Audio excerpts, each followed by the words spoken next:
Hello, darlings. I had you all send me some questions a little bit ago, and I am going to spend some time answering them all for you.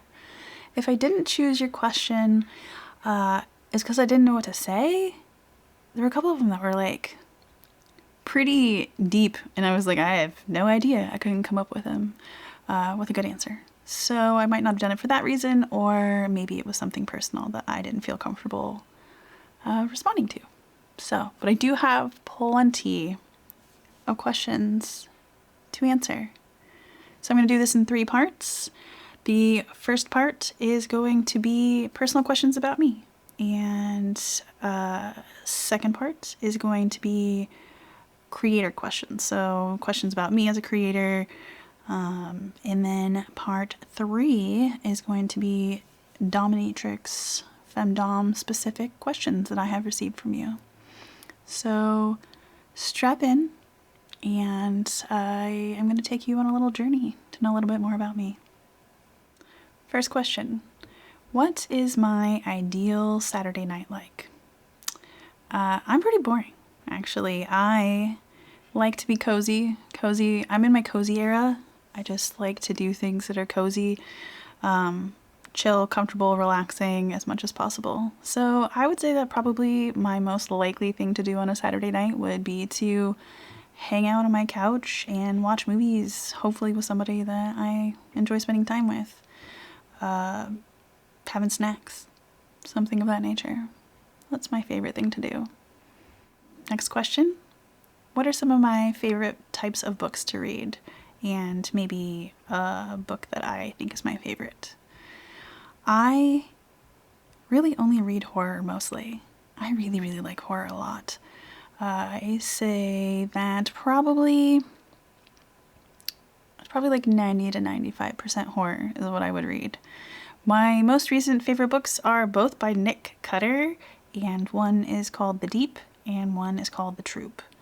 If you have read or you do read either one of those books, do not judge me. They're really good though. Partially just because I don't feel like things affect me that much anymore because I love horror movies so much. And these affected me pretty deeply. So those are my favorites currently. Someone asked, what is your favorite fairy tale or short story? I was trying to think of something in particular, but I would have to say that the entire Scary Stories to Tell in the Dark is probably the closest. I read that as a kid and fell in love with it. The art is so good, and I really enjoyed being scared, even from a really young age. I think I started liking horror since I was like 5 years old. So I really liked Scary Stories to Tell in the Dark. I can't remember if I have a specific one in particular that I like the most, but I do remember those stuck with me the most. What is something that makes me laugh or never fails to give me a lift when I am feeling not so awesome?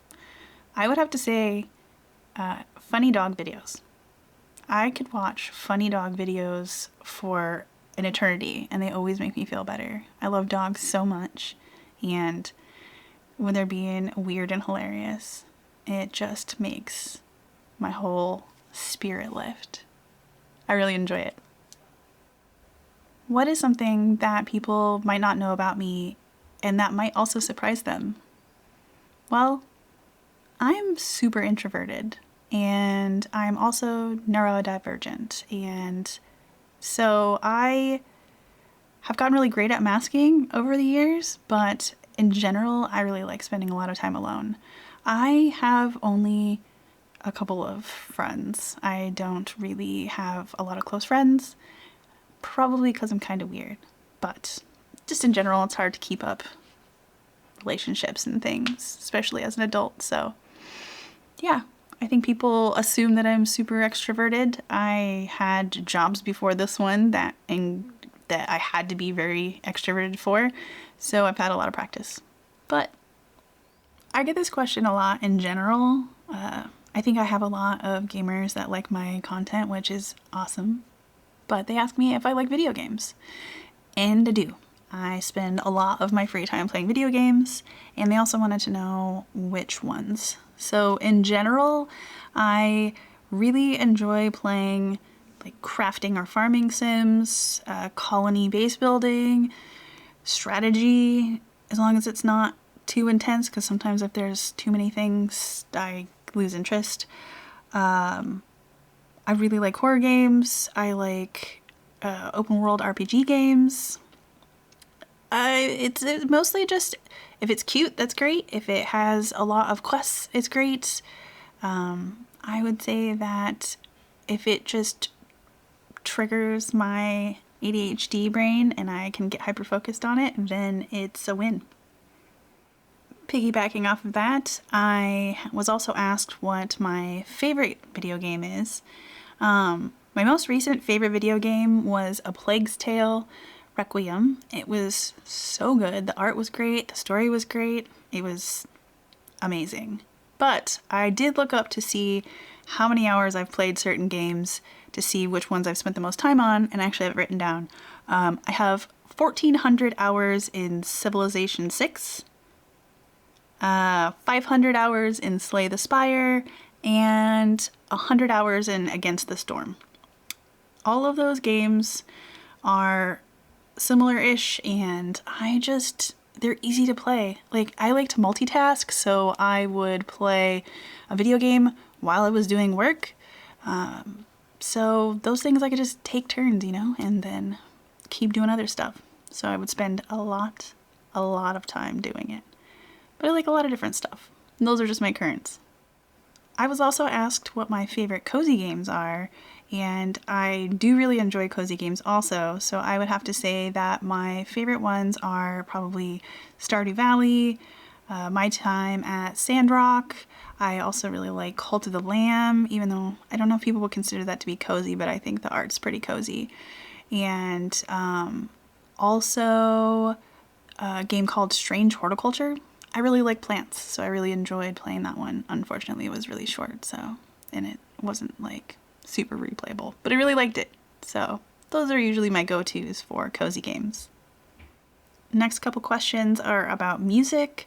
I was asked what kind of music I like, and I would say that my go-to genres are going to be emo, indie, metal, EDM. I like a lot of stuff. Like, I'll listen to tons of things. I like hip hop, I like pop, I like a lot of really just specific subgenres like dream pop or shoegaze or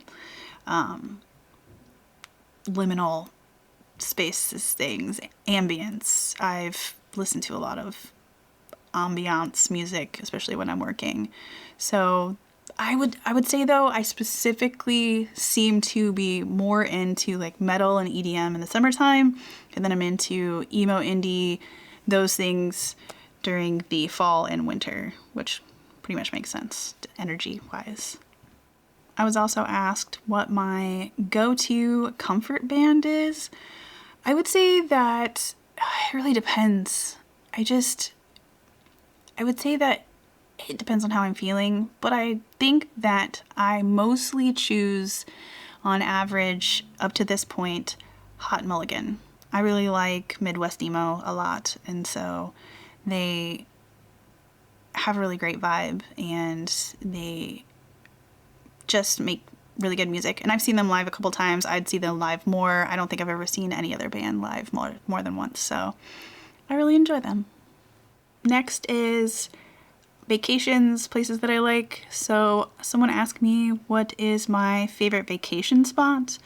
I don't really take a lot of vacations anymore. I am a homebody, but I did used to go yearly to an area in Northern California where it is like redwoods, and I would go camping in the redwoods, and then the beach was like only 20 minutes away. So I'd camp in the redwoods and then I would go to the beach during the day. And I thought it was the perfect combination of, two aesthetics that you could have in the same day. So it was also on the coast, and where I lived was really, really hot. And so I would go to the coast and it was like 20 to 30 degrees cooler. And that was awesome because I hate it when it's hot. I loathe the heat so much. Next question is, where is my ideal place to live? I wouldn't say that there's a particular place. I haven't actually traveled too terribly much either, but I would say that I would choose a place that would be like the summer doesn't get hotter than 75 degrees. And this is just like a fantasy place because I don't know of how many places that is, but summertime would be no more than 75 degrees. I like a decent amount of rain, lots of cloudy skies, lots of green everywhere. Awesome. You know, if I could choose, I wouldn't live in a city, but I still want to live like close enough to some stuff to go do things. But I'm sure that covers a lot of places. But yeah, I don't have a particular place in mind that I would choose. I was also asked if I could go visit anywhere, where would I visit? I think that I would probably choose like Iceland, Ireland, Switzerland, those areas. I really like the temperature, the scenery is amazing. Iceland particularly because I love volcanoes. I think they're so interesting. I love geology in general. So, and you know, just like Switzerland with waterfalls and things. The weather, greenery, same thing as the things that I would like for where I would want to live. So I think it makes sense. Moving on to food questions. Favorite foods.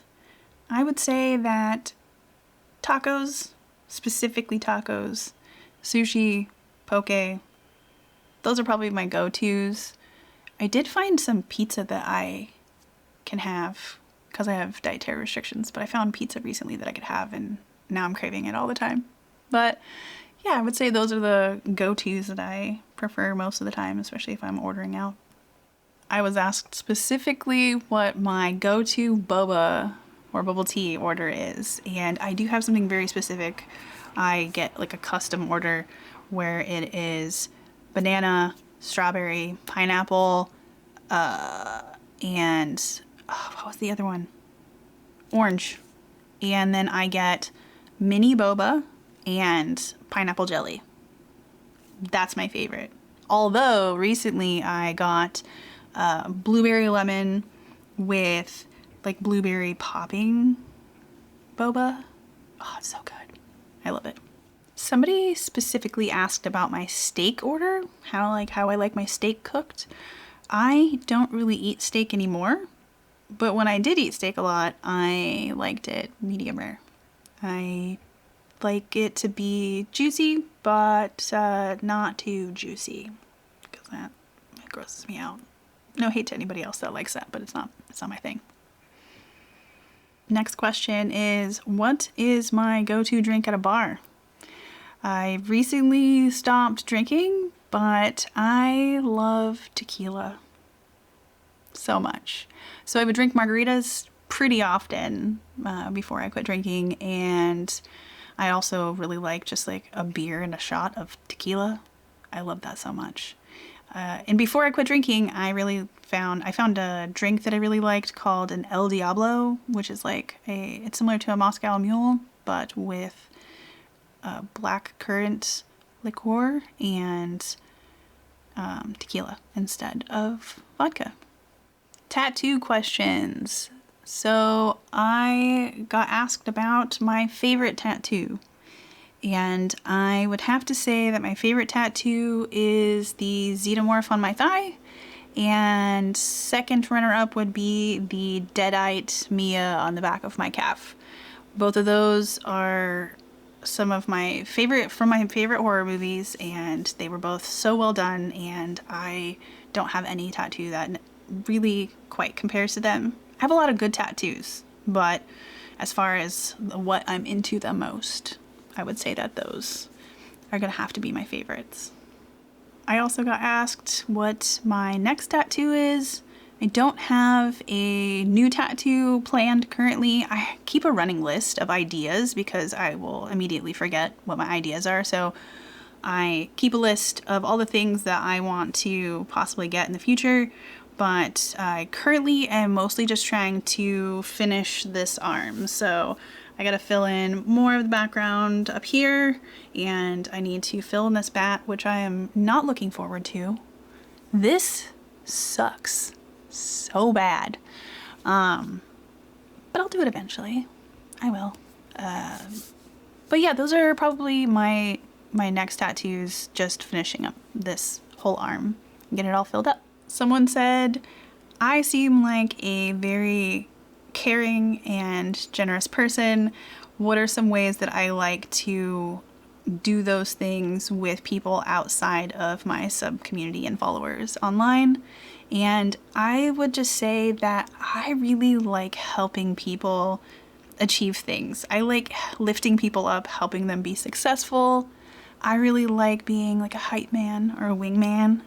I just like being not necessarily a supporting character, but I really like being there for people and also watching them have all those great things happen to them or feel good from those things.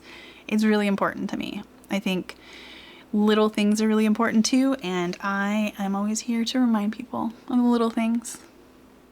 I got asked, what are some non-sexual things that I find attractive?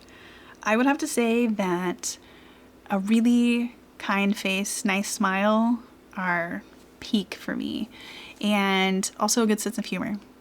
If you can't make me laugh, then I'm sorry. And I also have like a weird sense of humor, so yeah, it's important to me. I like to laugh, but I also like super kind people just for the sake of being kind. These next ones are a little bit more about me and my body. So someone asked if I have any extra sensitive parts of my body, which is really interesting because I have this one, I don't think this is like the intention of this question, but I have this funny spot on my back that if you touch it, then it makes my entire body jump. And so it's like, it is, even if it just something brushes up against it, and it is so sensitive, and I don't know why. It hasn't always been like that. It's just been in the last few years. And so if I get like a massage or something and they, touch it just right, it makes my whole body jump. And people always think that they've hurt me because I can't stop myself, like a whole body jerk. But so technically that is the most sensitive spot on my body besides. So that is all for the personal questions. And I just want to thank you for everything that you submitted. And I had a lot of fun answering these for you.